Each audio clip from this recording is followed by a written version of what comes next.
Ako, ay isang taga-Samar, at eto ang isang kwento doon, tungkol sa diwata. Simulan na natin. Ang storya, engkantadang si Maria Benita. Sa malawak at misteryosong Calbiga Cave sa Samar, may isang alamat na sumasalamin sa hiwaga ng kalikasan at ng mga nilalang na hindi basta-basta nakikita ng karaniwang tao.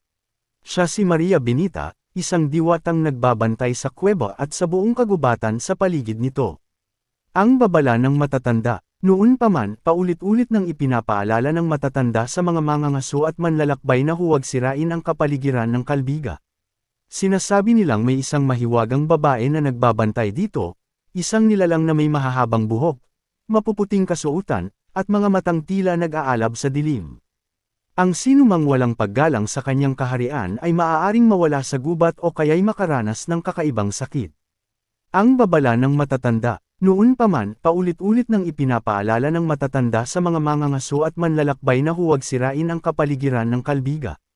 Sinasabi nilang may isang mahiwagang babae na nagbabantay dito, isang nilalang na may mahahabang buhok, mapuputing kasuotan, at mga matang tila nag-aalab sa dilim.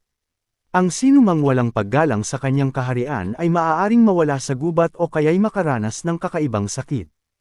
Ang kwento ni Andres. Isang araw, isang binatang mangangaso na nagngangalang Andres ang naglakbay sa gubat ng Calbiga. Hindi siya naniniwala sa mga alamat at kinukutsa pa niya ang mga matatandang nagbibigay ng babala.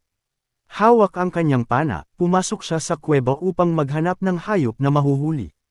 Ngunit sa kanyang paghahanap, may nakita siyang kakaiba, isang ginintuang USA na tila naghihintay sa kanya.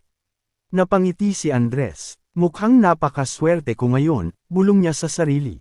Dali-dali niyang inasinta ang USA, ngunit bago pa niya mapakawala ng kanyang palaso, isang malamig na hangin ang bumalat sa paligid. Nagdilim ang kanyang paningin, at nang siya'y bumalik sa sarili, nasa loob na siya ng isang malawak na bulwagan sa kuweba, at sa kanyang harapan ay isang napakagandang babae. Ang babala ng diwata. Ano ang ginagawa mo rito? Malamig ngunit mahinhin ang tinig ng babae. Ang kanyang buhok ay animoy dumadaloy na tubig, at ang kanyang balat ay kasing puti ng buwan. Napaluhod si Andres sa takot. Patawad, hindi ko alam na ito'y iyong nasasakupan. Hindi mo ba narinig ang mga babala? Ang mga hayop sa kagubatang ito ay hindi para sa inyo. Ang sinumang manghuhuli ng walang pahintulot ay parurusahan, sagot ng diwata. Nagsimulang lumindol ang kuweba, at naramdaman ni Andres na parang hinihigop ng lupa ang kanyang mga paa. Napasigaw siya, maawa ka, hindi ko na uulitin. Nagmasid si Maria Benita sa kanya at sinabing, isa itong paalala. Huwag mo nang balikan ang kagubatang ito, o tuluyan kang mawawala sa mundong inyong ginagalawan. Ang pagbalik ni Andres. Nagising si Andres sa gilid ng kuweba, pawisan at nanginginig. Mabilis siyang umalis at hindi na muling bumalik sa lugar na iyon.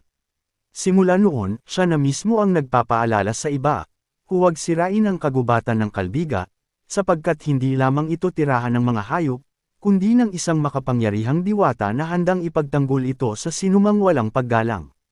Hanggang ngayon, may mga mangangaso at manlalakbay na nagsasabing nakakita sila ng isang mahiwagang babae sa loob ng kuweba.